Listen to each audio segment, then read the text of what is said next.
এটি বর্তমান কপোতাক্ষ নদের বহমান ছবি। একসময় কপোতাক্ষ ছিল বিশাল বড়, সেটি এখন পলি পড়ে ছোট হতে হতে এমন একটি অবস্থায় পরিণত হয়েছে। সরকারি পৃষ্ঠপোষকতায় নদীটি খনন করা হয়েছে, যার জন্য এখন কিছুটা দৃশ্যমান। এটি কপোতাক্ষ নদের যে ঘাটে বসে কবিতা লিখতেন, সেই ঘাটটি। এটি যদিও এখন সংস্কার করা হয়েছে, আধুনিক অনেক কারুকাজ করা হয়েছে এখানে। এই ঘাট থেকে যে নৌকাগুলি দেখছেন, এখানে দর্শনার্থী যারা আসে, যারা কপোতাক্ষর বুকে নৌকায় চড়ে ঘুরতে চান, তাদেরকে নিয়েই, এই দর্শনার্থীদেরকে নিয়েই এখানকার স্থানীয় মাঝিরা এই নৌকা ভ্রমণ করান।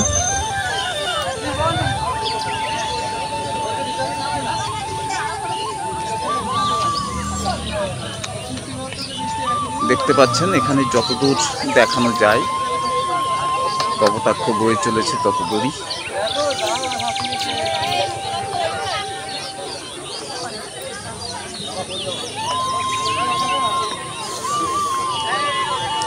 কপোতাক্ষের জল এক সময় স্বচ্ছ ছিল, কবুতরের চোখের মতো জল ছিল। এখনো জল তেমনই স্বচ্ছ আছে, তবে পূর্বের ন্যায় বলা যাবে না। দূরে যে কাঠের একটি পোল দেখছেন, মানুষ ওটি দিয়ে পারাপার হয় এবং সাগরদাড়ি থেকে ওপারে যাতায়াত করেন। ওপারের মানুষ সাগরদাড়িতে আসেন।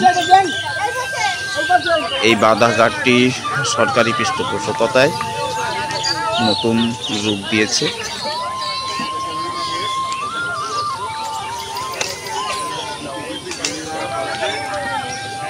এখানে দেখতে পাচ্ছেন জাল।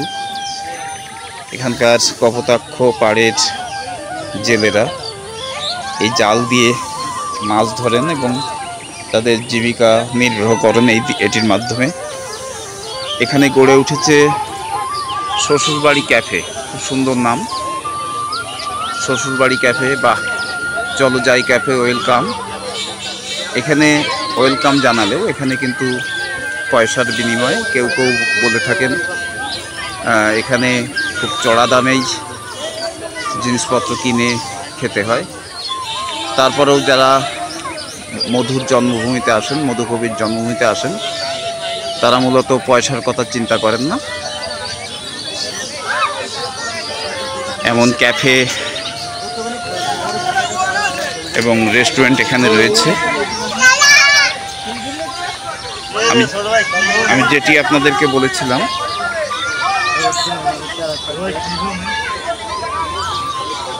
মহাকবি মাইকেল মধুসূদন দত্ত যে বাদাম গাছটির গোড়ায় বসে কবিতা লিখতেন, এটি বেশ কিছুদিন আগে ঝড়ে গাছটি পড়ে যায়। তারপরেও মহাকবির স্মৃতি জড়িয়ে গাছটি এখনো বেঁচে আছে। এই সেই বাদাম গাছ, এই সেই বাদাম গাছের গোড়া। স্মৃতি, মহাকবির স্মৃতি ধরে এখনো সাক্ষী হয়ে বেঁচে রয়েছে কপোতাক্ষের পাড়ে সেই বাদাম গাছটি।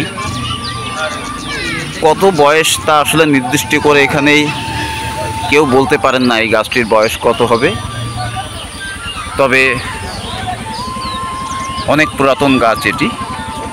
মাঝে ঝড়ে গাছটি উপড়ে যায় এবং সেই উপড়ে যাওয়া গাছটিও আবার বেঁচে উঠেছে, হয়তো দর্শনার্থীদের কথা চিন্তা করে।